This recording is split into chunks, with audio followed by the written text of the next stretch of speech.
Olá, amigos e amigas, boa tarde. Oi, gente, boa tarde. 10 alunos que saíam de uma escola em Vila Velha foram vítimas de um arrastão. Tainara Nascimento está com esse caso. O Tainara, um policial penal que estava de folga, conseguiu prender o suspeito? Boa tarde para você. Ei, George, Bruna, boa tarde. Conseguiu sim, para sorte desses alunos, mas agora imagina que desespero você sair da escola, estar em um ponto de ônibus esperando o coletivo, quando de repente avista 6 criminosos, cada um em uma bicicleta, e eles chegam armados, rendendo essas vítimas, pedindo celular, pedindo dinheiro, fizeram realmente um arrastão. Para sorte, esse policial aí penal reagiu, conseguiu perseguir um desses suspeitos e prendeu. A gente conversou com ele, a gente conversou também com os moradores para entender essa história, mas os detalhes a gente confere daqui a pouco. Valeu, Tainara. E 2 suspeitos foram presos, acusados de torturar, espancar, olha as imagens aí, e arrastar esse jovem pelas ruas de Ferrosa, na Serra. Depois mataram a vítima e enterraram o corpo numa cova rasa. Um dos acusados tem uma passagem por outro assassinato. A polícia conseguiu desvendar esse crime cruel e daqui a pouquinho a gente dá os detalhes. Luciano Rosetti vai chegar aqui agora junto com a gente para falar também de um envolvimento de um engenheiro com tráfico de drogas. Luciano, boa tarde para você.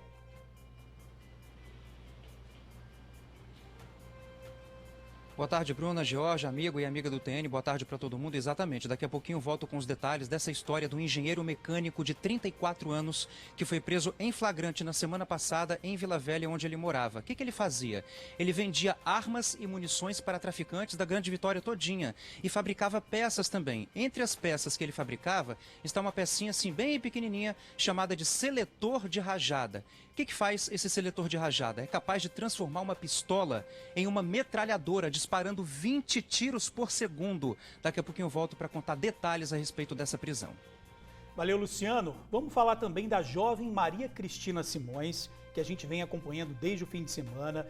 A jovem de 22 anos que ficou 36 horas na mesma posição em um buraco de 10 metros de profundidade no sul do estado. A gente está vendo aí o momento do resgate, né, gente? A Maria Cristina está internada, mas passa bem. E hoje a gente ouviu o Marcelo, que diz que foi Deus que usou ele para ouvir os pedidos de socorro da Maria Cristina. Vamos ver um trechinho da entrevista que eu fiz com ele. Roda aí. Achei que era coisa da minha cabeça. Não tinha como, porque só eu escutava. Milagre. Aquela menina, Deus me usou para achar ela.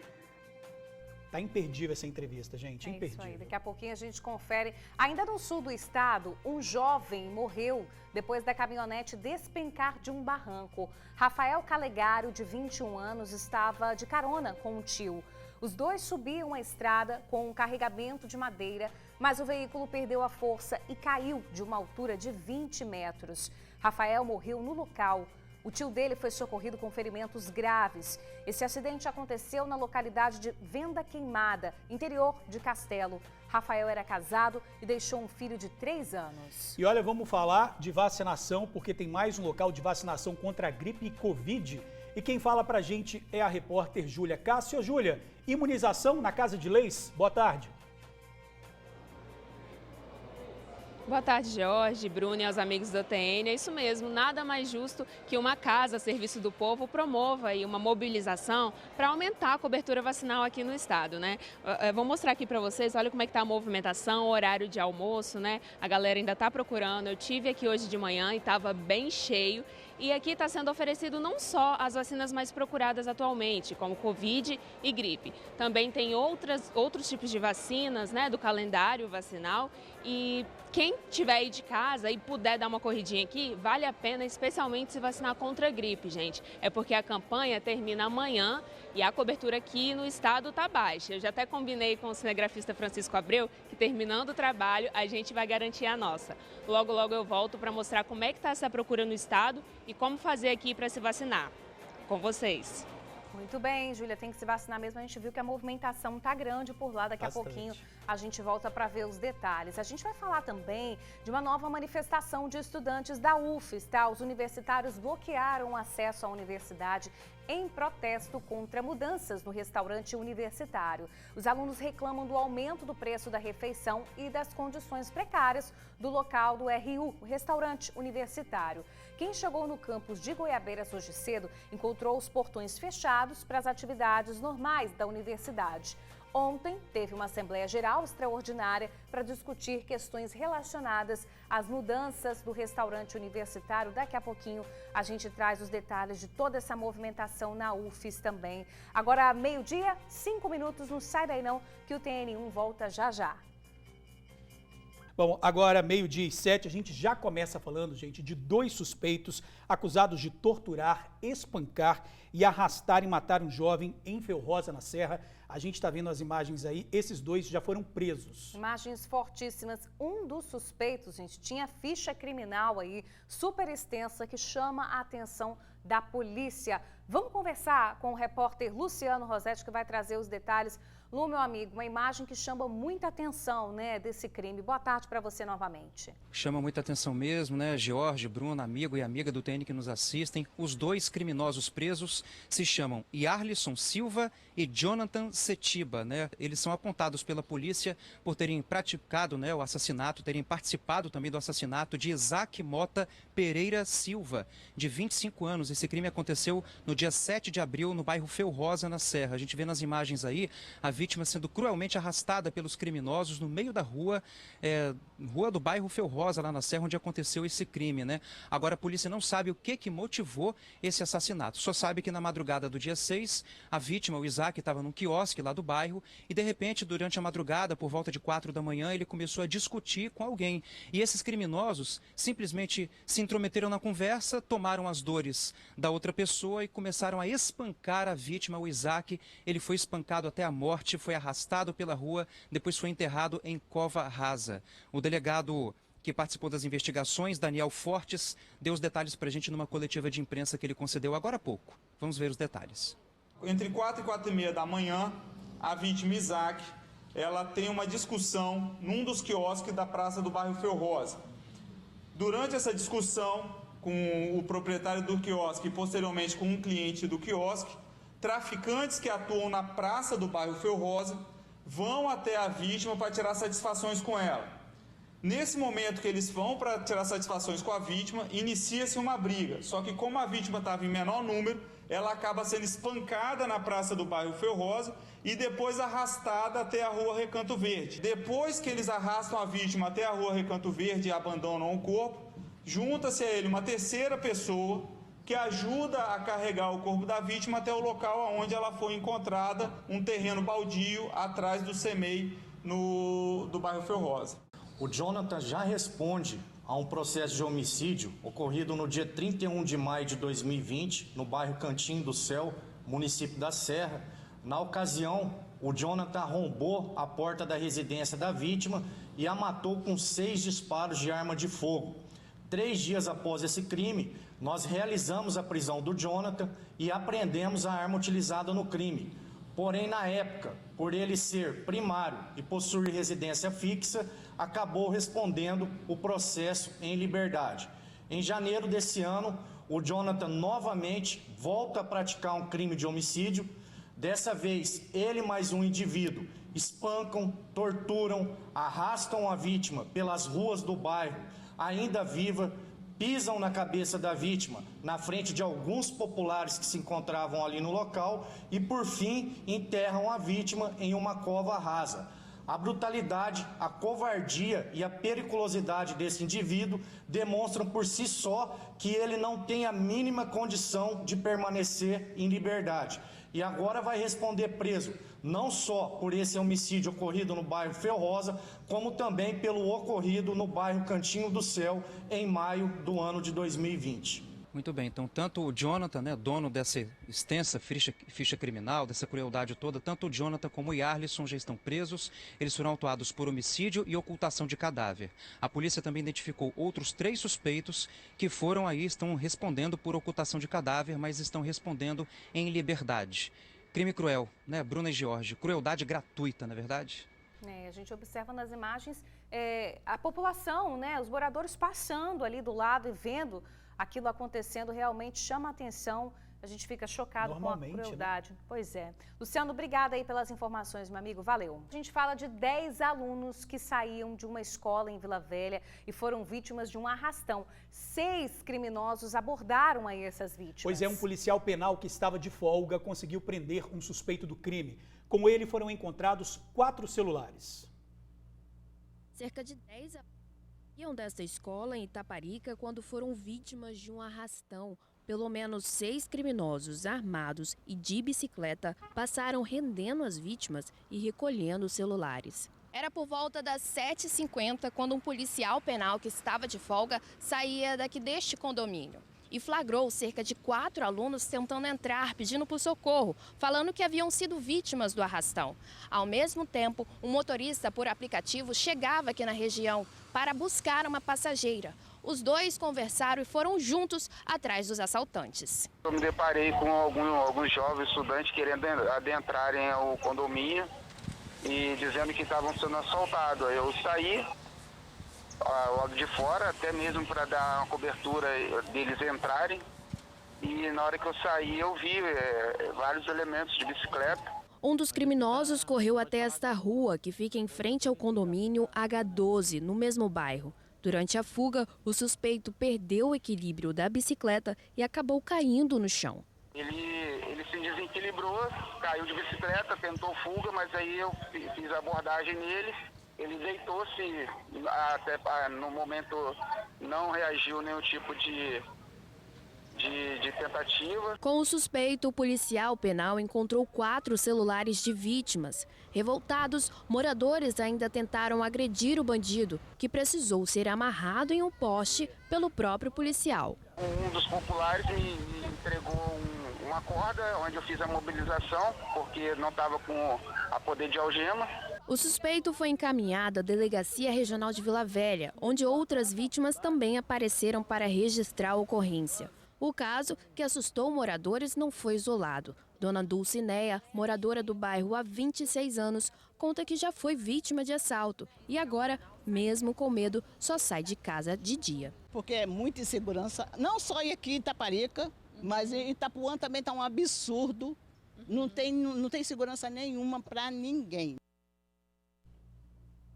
Vamos conversar então ao vivo com a repórter Tainara Nascimento, que acompanhou essa história. Tainara, a gente observou aí que o policial penal conseguiu pegar um dos 6 criminosos e 4 celulares foram recuperados. Quer dizer, ainda ficou muita gente no prejuízo aí, né? É com você, minha amiga.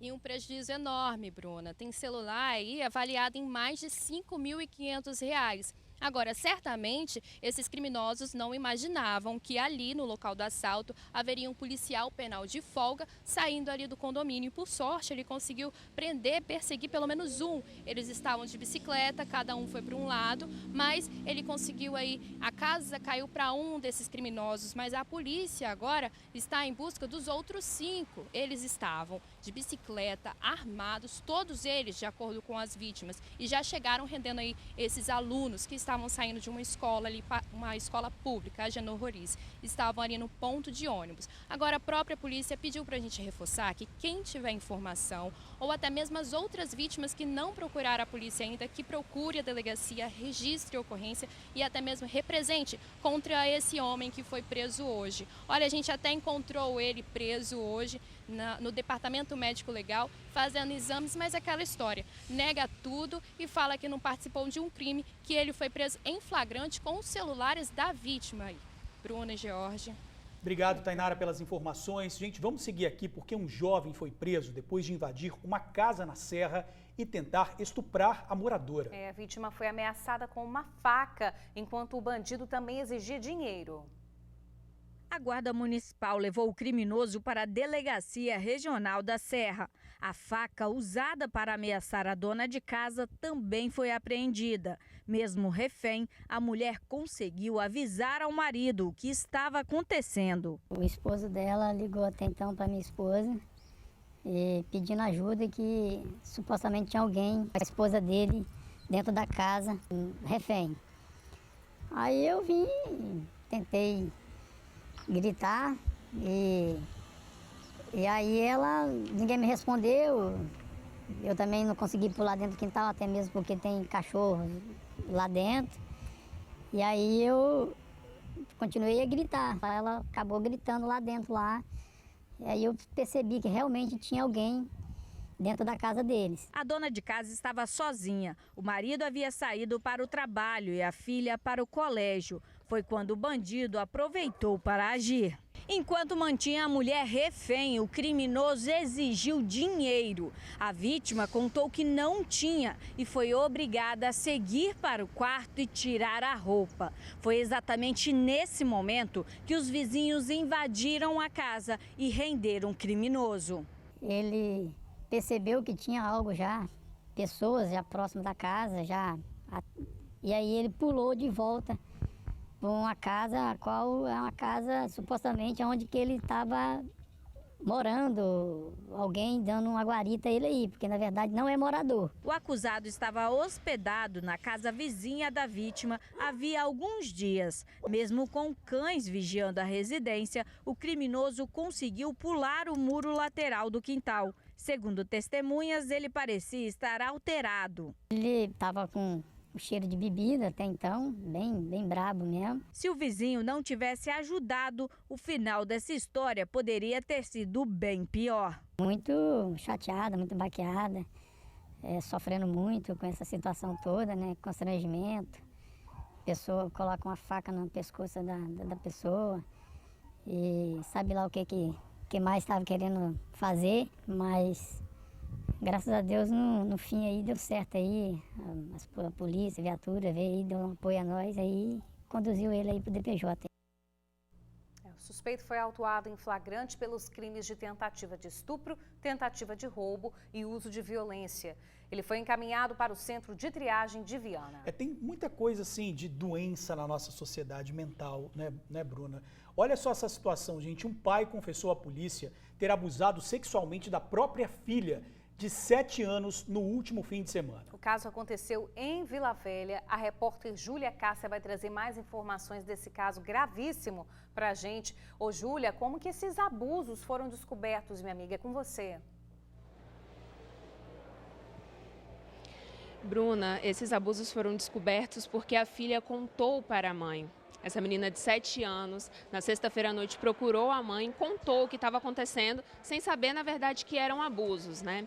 E esses abusos foram cometidos pelo próprio pai, quarta, quinta e sexta-feira da semana passada, na casa onde eles moram, em Vila Velha. A mãe, então, procurou o pai, perguntou para ele e ele confessou o crime, né? Disse que isso acontecia enquanto ela estava trabalhando, mas pediu que ela não denunciasse porque ele teria se arrependido. A mãe, em estado de choque, pediu que ele fosse embora e se entregasse à polícia. Não foi o que aconteceu porque ele fugiu em seguida. Só que no domingo, dia 28, ele voltou para casa, no momento exato em que a polícia militar estava no local colhendo informações sobre esse crime. Ele então confessou esse crime aos militares e foi levado ao plantão especializado da Delegacia da Mulher. Como não houve autuação em flagrante, a Polícia Militar informou que ele foi ouvido e liberado e que agora esse caso segue na Delegacia de Proteção à Criança e ao Adolescente e que mais detalhes não serão divulgados para não atrapalhar a investigação. Bruna, George. Agora a gente espera que o poder público encontre alguma maneira de proteger essa mãe e essa criança. Quer dizer, uma vez que ele foi ouvido, foi liberado, ele está na rua e pode voltar para casa a qualquer momento. Quem vai proteger essa criança e essa mãe? Júlia, obrigada aí pelas informações.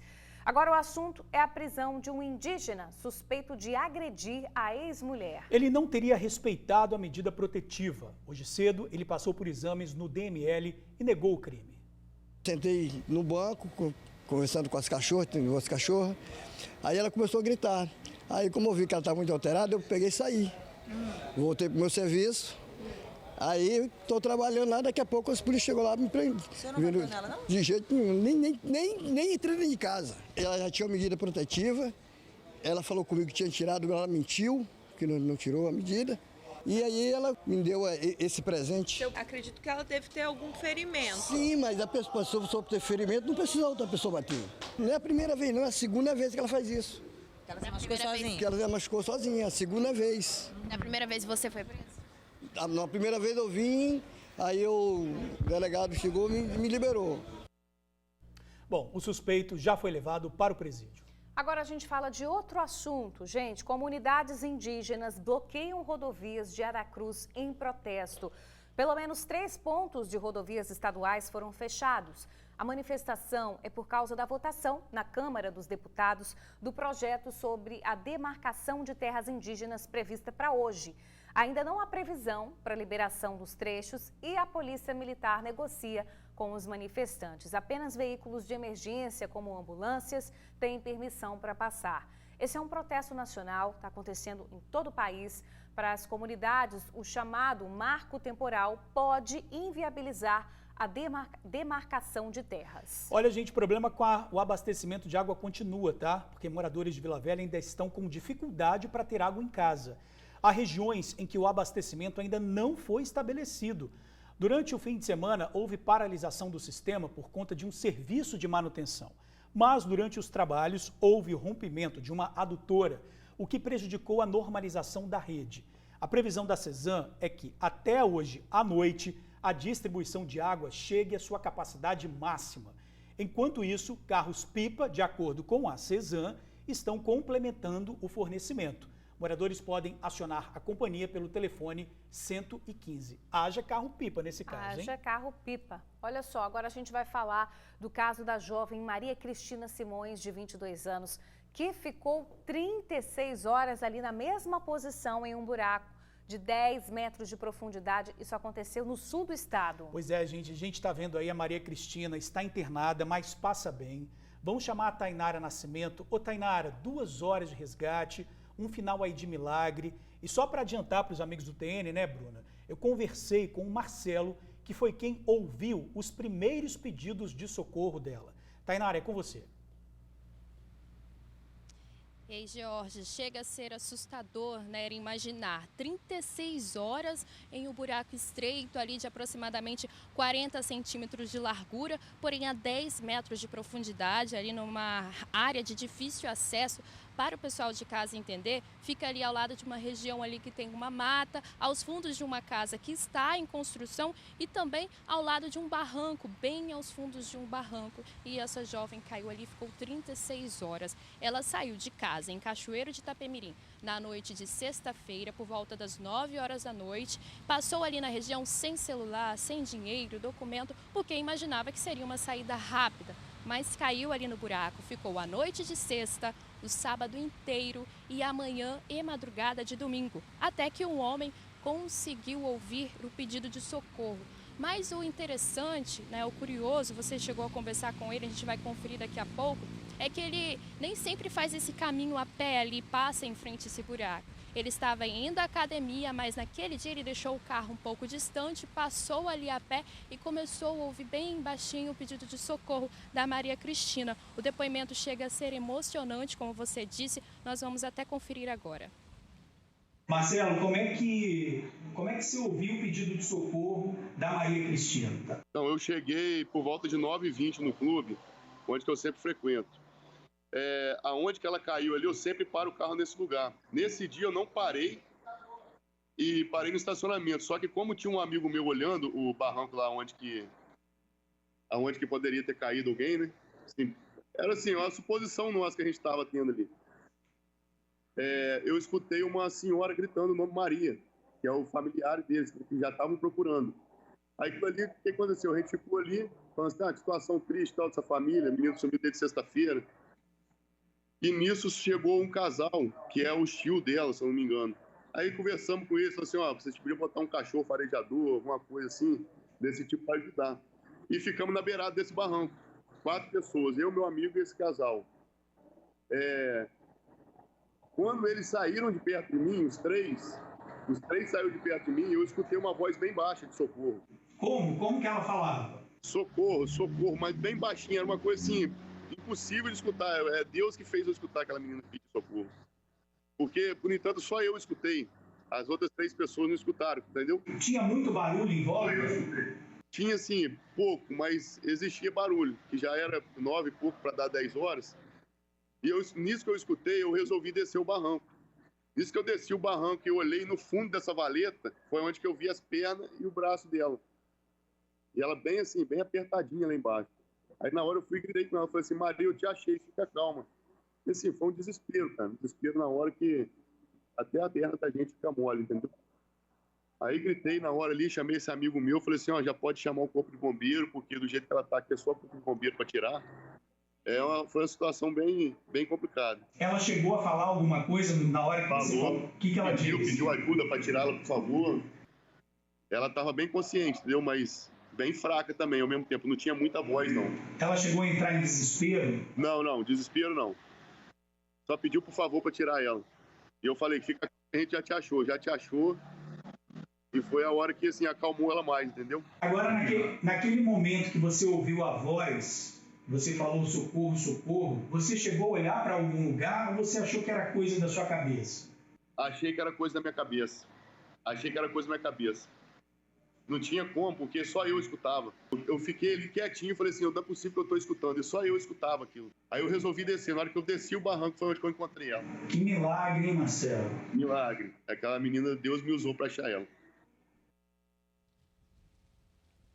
Um verdadeiro milagre aí, né? Como o Marcelo acredita que ele foi usado por Deus para escutar os gritos de socorro, na verdade, sussurrando socorro já no terceiro dia, depois de 36 horas, a Maria Cristina ali pedindo. Agora ela ficou todo esse tempo ali nesse buraco estreito e a família afirma que ela ficava a todo momento orando, lembrando de uma oração que a própria avó a ensinou. Depois que o Marcelo, o empresário, encontrou a jovem, aí eles acionaram as autoridades, o Corpo de Bombeiros chegou ao local e demorou cerca de 2 horas para completar o resgate. Isso porque, como nós dissemos, o buraco ficava numa região de difícil acesso e precisou estourar, abrir um buraco, um segundo buraco no fundo de uma casa que estava em construção.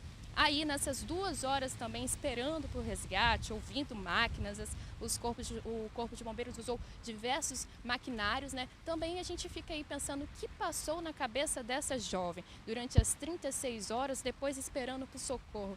E a gente também ouviu um psicanalista para orientar, em casos como esses, o que a gente deve fazer, o que a gente deve pensar para não perder as esperanças. Vamos conferir agora. Freud vai falar das fases da infância que voltam no momento desses.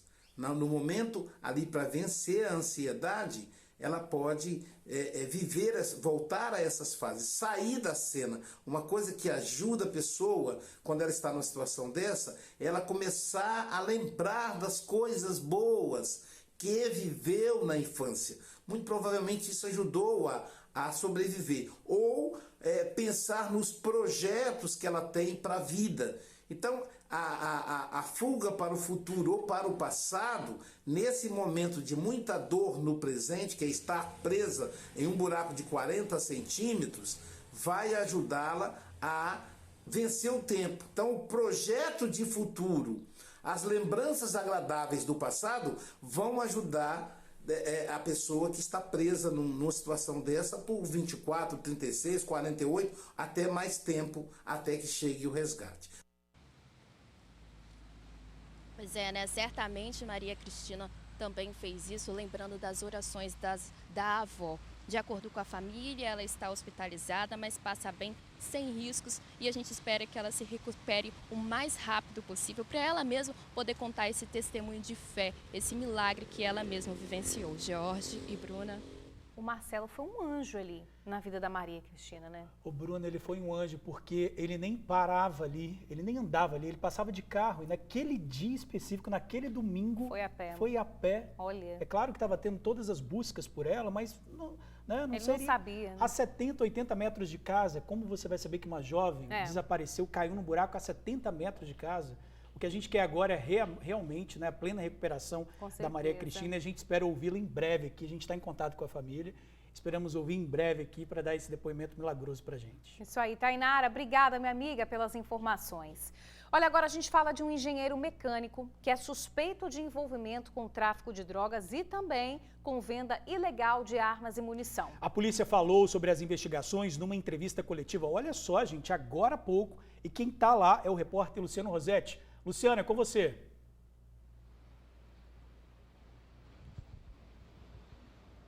Pois é, pessoal, a polícia prendeu na sexta-feira da semana passada, no bairro Residencial Coqueiral, em Vila Velha, um engenheiro mecânico de 34 anos. Ele foi preso em flagrante, com mais de 1.000 munições, ferramentas, armamentos pesados, enfim. Como é que ele agia, né? Ele comprava esse material bélico todo na internet. Mas como é que ele conseguia? Talvez você esteja se perguntando, né? Comprar pela internet. É porque ele tem a autorização do Exército para fazer compras. Então ele comprava de forma legal, esse engenheiro mecânico comprava os armamentos e munições de forma legal e revendia para traficantes daqui da Grande Vitória, armando o tráfico daqui da Grande Vitória. E além de vender armas e munições, ele também fabricava peças, né? Ele usava o conhecimento dele de engenheiro mecânico para fabricar peças para potencializar as armas, por assim dizer. Uma dessas peças é uma peça pequenininha, ela se chama seletor de rajada. O que faz esse seletor de rajada? Ela potencializa uma pistola. Ela é acoplada ali na parte de trás da pistola, né, do armamento, e ela potencializa a arma, transforma a pistola numa verdadeira metralhadora, capaz de disparar 20 tiros por segundo. O delegado Tarcísio Ottoni, né, chefe dessas investigações, ele deu uma explicação bem rápida, bem sucinta e bem interessante de como é que funciona essa pequena pecinha, mas que tem um poder de destruição imenso. Vamos ver. Os criminosos substituem essa peça que eles chamam de seletor de rajada, que atua aqui nessa peça da pistola, transformando essa arma que é semiautomática, que dispara tiro a tiro, em uma arma automática, transformada em uma verdadeira metralhadora, disparando até 20 disparos por segundo. E como é que ela se conecta aí? Ele retira essa peça de cá, por de trás, e insere essa peça que ele faz de forma manual, tá? Inserindo aqui na retaguarda da pistola.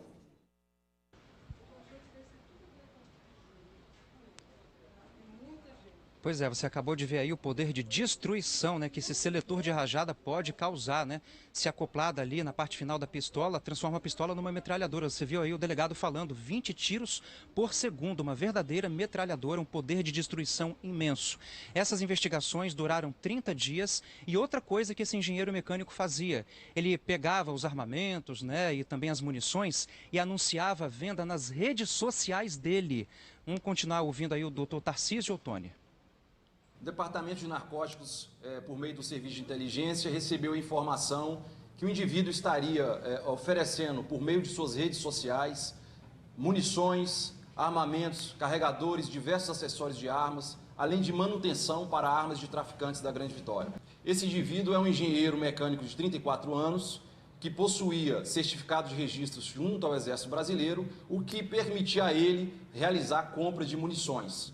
Porém, a investigação demonstrou que ele comprava essas munições, mas eles não utilizava conforme a lei determinava. Ele vendia essas munições, revendia, colocava um ágio, um preço a mais para os traficantes. Sabemos que ele conta com a rede de colaboradores para fabricar esses acessórios e a investigação já está em andamento para também alcançá-los.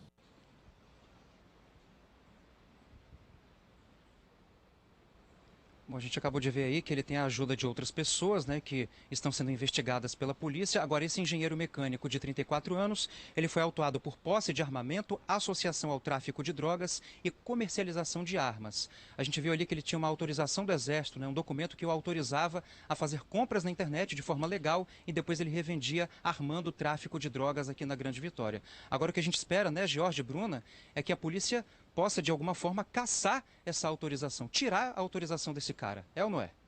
Com certeza. E ainda anunciava na internet, quer dizer, a certeza de que ninguém ia pegar ele, né? Tá aí agindo livremente. Luciano, obrigada pelas informações. Agora foi preso aí pela polícia.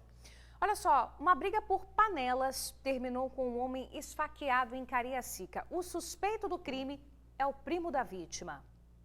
A família não se conforma com a confusão entre os dois primos que quase terminou em morte. O fato aconteceu na tarde de segunda-feira, nesta rua do bairro São João Batista, em Cariacica. O agressor, que já tinha dado queixa da vítima, que é um ajudante de pedreiro de 36 anos, tinha até ordem de restrição. Não podia se aproximar do primo, mas não respeitou, mesmo sendo alertado por um parente. Desde cedo eu estava falando com ele, olha, você tem a restrição, então você não chega perto dele, vai embora para sua casa, sai de dentro da casa dele, por favor, e ele não me deu ouvidos. Mesmo com a restrição, o primo, autor da agressão, chegou até aqui, veio procurar a vítima, que estava na casa de uma sobrinha. E chegou toda amigável, viu? Falando, ei querido, chega pra cá. Inicialmente ele deu um abraço de urso na vítima. Depois começou a agressão. Primeiro com uma mangueira, depois com uma faca. A sobrinha estava com o ajudante de pedreiro quando o primo chegou, se fingindo amigo. O primo dele chegou, veio de cima e falou, chamou o meu tio, falou, vem cá meu amigo.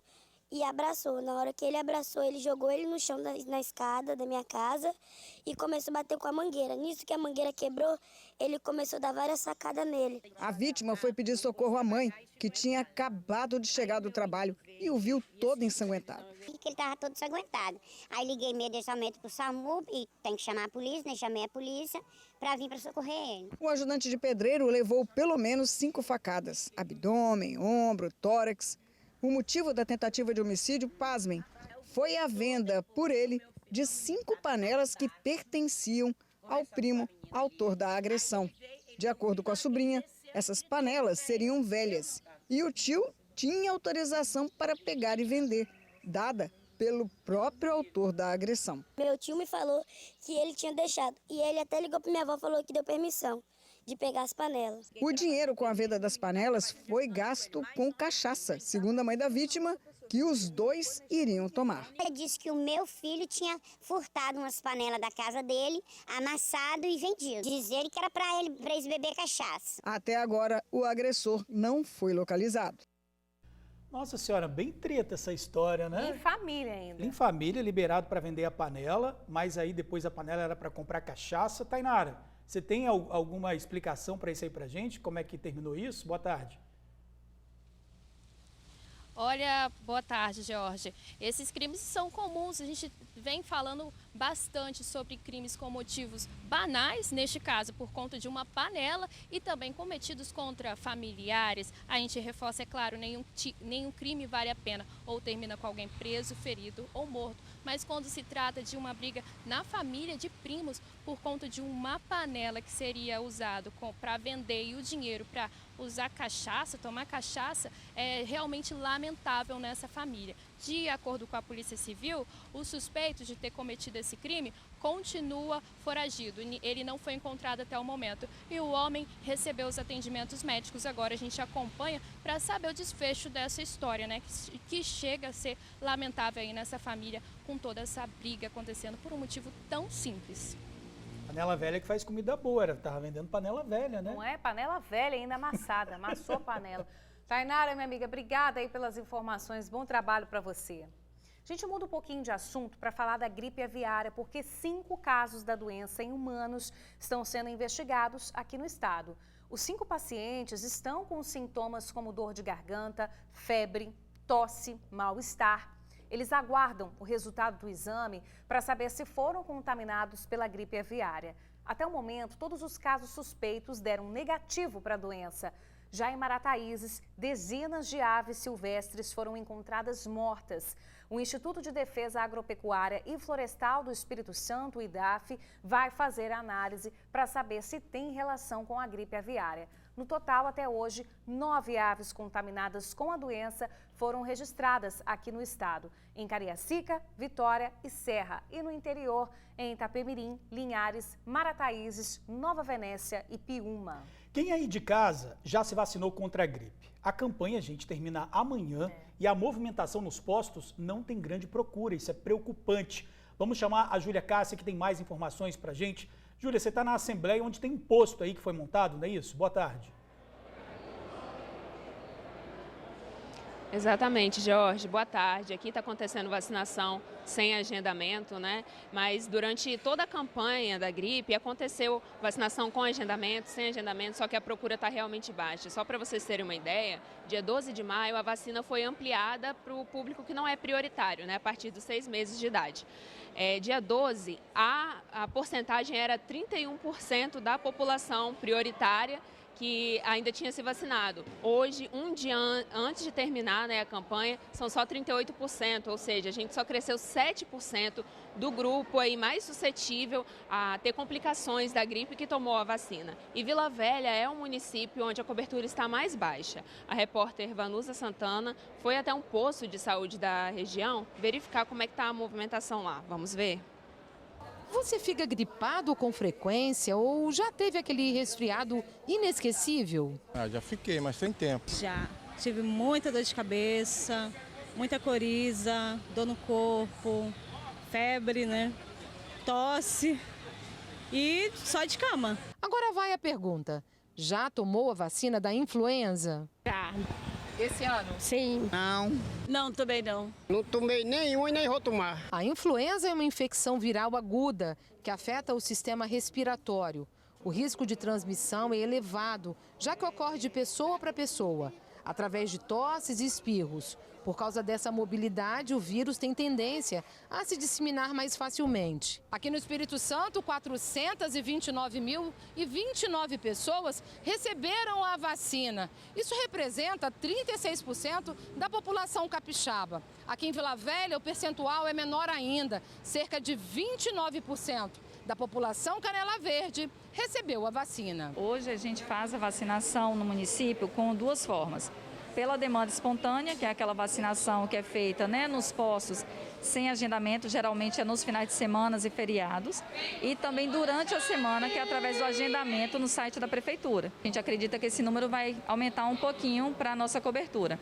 Mas além dos presídios, a gente faz ações também como o Porto de Capuaba, batalhões, escolas, faculdades. Então são ações externas que a gente faz buscando realmente atingir cada vez mais o aumento dessa cobertura vacinal. Toda vacina ela pode dar um mal-estar. É muito comum as pessoas falarem que griparam da vacina, mas não é possível se gripar da vacina porque ela é composta por um vírus inativado. O que confunde muito é essa sensação de corpo doente. É uma resposta imunológica que nosso corpo está sendo exposto, então ele produz anticorpo e dá essa sensação. Esse mal-estar é comum, mas não impede a vacinação e não deve impedir a vacinação contra a gripe. Está em dúvida em se vacinar? Olha aí o recado da Dona Maria. Depois que eu passei de 60 anos, né, que apareceu essas doenças, eu corri atrás. Eu não fico nem um ano sem vacinar, não. Pois é, né, gente? É hora de correr contra o tempo, porque a campanha está terminando já amanhã. Isso não quer dizer que não vai ter mais vacina da gripe, mas os estoques, né, só vão baixando. E aproveitar, né, que aqui a gente está na Assembleia Legislativa até às 4 da tarde. Tem vacinação sem agendamento acontecendo aqui de Covid, gripe e outros tipos de vacina. São 6 tipos, na verdade, para atualizar aí a carteira de vacinação. Hoje de manhã eu estive aqui acompanhando e a movimentação estava grande, né? Vamos acompanhar na reportagem. Filas se formaram hoje pela manhã na Assembleia Legislativa do Estado. Uma campanha de vacinação sem agendamento realizada no local fez a família do Carlos chegar bem no começo para colocar o esquema vacinal em dia. Estava tudo completo, vim agora a tal da bivalente, né? Foi rapidinho, tranquilo, só um pouquinho de fila no começo, mas tudo pela saúde. De vez em quando ainda tem casos de Covid, então eu pensei, bom, eu vou fazer minha parte, né? Independente da exigência, que não existe realmente mais protocolos para entrar nos departamentos com máscara, né? Mas eu continuo usando em transporte público, numa clínica, quando eu vejo que o ambiente tem mais pessoas, né? Eu estou usando. Entre as vacinas disponíveis aqui hoje está a da gripe. E esse é o momento certo para aproveitar a imunização sem agendamento. É que a vacina contra a gripe termina amanhã, dia 31 de maio. Lembrando que ela foi ampliada e pessoas a partir de 6 meses de idade também podem se vacinar. Nós temos todas as vacinas do calendário do adulto, desde febre amarela, hepatite B, Covid, influenza. Estaremos aqui então até às 16 horas. Basta vir com o seu documento pessoal, com o CPF e o seu cartão de vacinação. A baixa procura pelas vacinas preocupa as autoridades em saúde.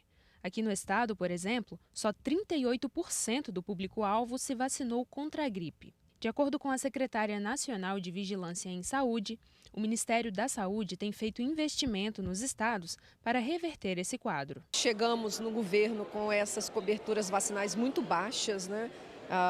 As piores da nossa história, eu diria desde a redemocratização. Infelizmente, para a gente destruir um programa é rápido, mas para reconstruir é demorado, né? Nós precisamos recuperar a confiança das pessoas. Então a gente está atuando em algumas frentes. Uma é a comunicação. Comunicação, além de influenciadores, né, e as campanhas publicitárias oficiais, nós estamos trabalhando junto ao Ministério Público estadual e federal no combate, aí do ponto de vista mais jurídico, né, de pessoas que espalham a desinformação, né, essas mentiras em relação à vacina, que é um crime contra a saúde pública, né, e a outra frente, que é o estímulo a estados e municípios através de incentivos financeiros, né, para que possam conseguir ampliar horários de vacinação, ampliar equipes. Ela reforça ainda que para manter a proteção, é importante estar com as vacinas atualizadas. É isso, né, gente? Então, o alerta é aproveitar, né, a vacinação sem agendamento que está acontecendo aqui na Assembleia Legislativa, ou então ficar ligado aí nas redes sociais do seu município. Tem vacinação com agendamento, sem agendamento, ainda mais nesse tempinho frio, né, que a gente fica mais suscetível, mais aglomerado. A gente pode acabar fazendo o vírus circular com mais força e correr enquanto é tempo, porque a campanha contra a gripe está acabando e também, se você precisa atualizar o cartão de vacina, a hora é agora. Volto com vocês. Na Assembleia, então, vai ficar hoje até às 16 horas. Ainda dá tempo de ir lá garantir a vacinação. Obrigada, Julinha, pelas informações, minha amiga. Valeu. Olha, a gente foi encontrado o corpo do advogado que desapareceu no Rio Amazonas. Ele sumiu durante uma pescaria na região. Mergulhadores faziam buscas hoje cedo no Rio Acari, quando encontraram o corpo de José Paulo Nholete. O advogado de Cachoeira de Itapemirim praticava pesca esportiva no Amazonas junto com outros 2 colegas aqui do Espírito Santo. Eles viajaram para turismo ali na região. Durante a pescaria, o bote em que eles estavam virou. Os colegas conseguiram sobreviver. E a Assembleia Legislativa criou hoje a Comissão de Proteção e Bem-Estar Animal. O objetivo é discutir políticas públicas, além de garantir recursos e apurar denúncias para as causas dos animais. Casos de violação de direitos dos animais são mostrados com frequência aqui no TN. Pensando em intensificar os cuidados com essa população, a Assembleia Legislativa lançou o Programa Estadual de Controle Populacional e Bem-Estar de Animais Domésticos. O Estado já conta com a CPI dos maus-tratos. O novo programa, de acordo com a presidente da comissão, vai atuar para prevenir esses casos. A CPI, ela trabalha por demanda. Infelizmente, ela atua onde o problema já está estabelecido. Ela vai detectar maus-tratos, ela faz diligência, ela tem o poder de polícia. Já a comissão, não. A comissão, ela é permanente. É uma das comissões permanentes dessa casa. Assim como tem a Comissão de Justiça, a Comissão de Cidadania, Direito Humano, Saúde, Educação, tem a Comissão de Proteção e Defesa dos Animais, que trabalha para poder evitar que o problema aconteça. Os alvos do programa são animais domésticos que estão nas ruas, aqueles que vivem com tutores de baixa renda ou com pessoas em situação de rua, a protetores independentes que cuidem ao menos de 5 animais e as ONGs de proteção animal. Na fiscalização de todo o sistema, de pets, da criação dos animais, desses animais que estão abandonados na rua, então faz esse trabalho, inclusive com emendas ao orçamento, oferecendo de fiscalização dos programas. Ela passa a fazer parte das comissões permanentes na Assembleia, que independente do deputado estar aqui ou não, essa comissão será presidida por um outro parlamentar e os trabalhos serão realizados. O trabalho que a Tereza faz há 16 anos é um dos interesses do novo programa. Ela mantém uma ONG que já ajudou mais de 500 animais. Nosso projeto é um projeto que fica situado dentro do bairro de Jardim Camburi. Lá nós somos em torno de 230 pessoas, onde nós resgatamos, tratamos, castramos e colocamos para adoção.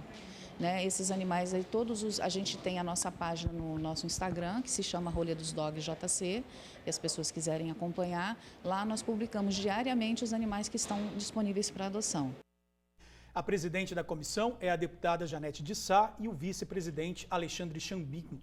Os horários das reuniões vão acontecer a cada 15 dias, às terças-feiras, no plenário da Assembleia Legislativa.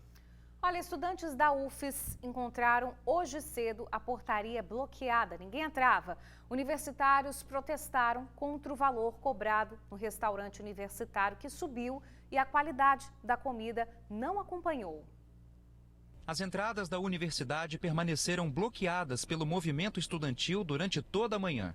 A revolta dos estudantes é com relação ao valor cobrado no restaurante universitário, o RU, que passou de R$ 1,50 para R$ 5,00. O último reajuste que houve, se eu não me engano, foi em 2018 ou 2019, mas foi um reajuste absurdo. Saiu de R$ 1,50 o valor do RU para R$ 5,00, então é um aumento de aproximadamente 300%. E a qualidade caiu. Se aumenta e a qualidade aumenta, a gente até pensa, pô, faz algum sentido. Mas não, a qualidade diminuiu e o preço aumentou muito. Então, desde 2018, a gente está nesse debate, está nessa luta por conta do valor do RU, que não é acessível para os estudantes. Durante a manifestação, os alunos liberaram as catracas de entrada do RU, deixando outros estudantes entrarem para comer de graça. De acordo com os estudantes, esse reajuste foi feito em meados de 2017. E desde então os alunos vêm tentando negociar o valor com a reitoria, mas sem sucesso. Por isso, na tarde de ontem, eles bloquearam todas as entradas da UFES. Nossa reivindicação parte de uma reação da administração central, de ter interrompido o almoço e a janta no dia de hoje. A gente entende que se não há restaurante universitário para que a gente possa exercer a nossa permanência dentro da universidade, as aulas também elas não podem continuar, elas não podem, de fato, ser exercidas. O restaurante universitário é um bem muito precioso para os estudantes, é o principal equipamento de assistência estudantil.